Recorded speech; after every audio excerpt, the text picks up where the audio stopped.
പെരിയ ഇരട്ടക്കൊലപാതക കേസിലെ പ്രതികളുമായി പാർട്ടി നേതാക്കൾ ബന്ധം പുലർത്തുന്നത് അംഗീകരിക്കാനാകില്ല എന്ന് കെ.പി.സി.സി അന്വേഷണ സമിതി അംഗം PM നിയാസ്. ഏത് നേതാവാണെങ്കിലും ബന്ധം അവസാനിപ്പിക്കാനുള്ള നടപടിയുണ്ടാകും. പാർട്ടിക്ക് ദോഷം വരാത്ത രീതിയിൽ പ്രശ്നം പരിഹരിക്കുമെന്ന് PM നിയാസ് റിപ്പോർട്ടറോട് പറഞ്ഞു. രാജ്മോഹൻ ഉണ്ണിത്താനെതിരെ മുതിർന്ന നേതാവ് ബാലകൃഷ്ണൻ പെരിയ പരസ്യ ആരോപണം ഉന്നയിച്ച സാഹചര്യത്തിലാണ് കെ.പി.സി.സി അന്വേഷണ സമിതിയെ നിയോഗിച്ചത്. പെരിയ ഇരട്ടക്കൊലപാതക കേസിലെ പ്രതിക്കൊപ്പം രാജ്മോഹൻ ഉണ്ണിത്താൻ നിൽക്കുന്ന ചിത്രം പുറത്തുവിട്ടാണ് ബാലകൃഷ്ണൻ പെരിയ പാർട്ടിക്കുള്ളിലെ തർക്കം ചർച്ചയാക്കിയത്. കാസർകോട്ടെ കോൺഗ്രസ് നേതാക്കൾക്കിടയിൽ അഭിപ്രായ വ്യത്യാസമുണ്ടെന്ന് സമ്മതിക്കുന്ന കെ.പി.സി.സി അന്വേഷണ സമിതി പാർട്ടിക്ക് ദോഷം വരാത്ത രീതിയിൽ പ്രശ്നം പരിഹരിക്കാനുള്ള ശ്രമത്തിലാണ്. പെരിയ ഇരട്ടക്കൊലപാതകം കോൺഗ്രസിനെ സംബന്ധിച്ചിടത്തോളം വൈകാരികമായ ഇഷ്യൂവാണ്.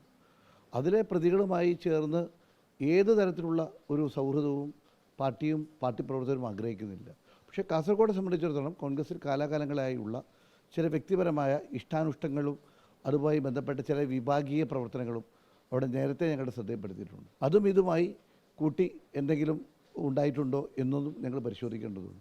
പെരിയ കേസുമായി ബന്ധപ്പെട്ട് നിൽക്കുന്ന പ്രതികളുമായുള്ള സൗഹാർദ്ദം അല്ലെങ്കിൽ അവരുമായുള്ളൊരു ബന്ധം അത് ഏത് പാർട്ടി നേതാവിനാണെങ്കിലും അത് അവസാനിപ്പിക്കാനുള്ള തീരുമാനം ഉണ്ടാകും.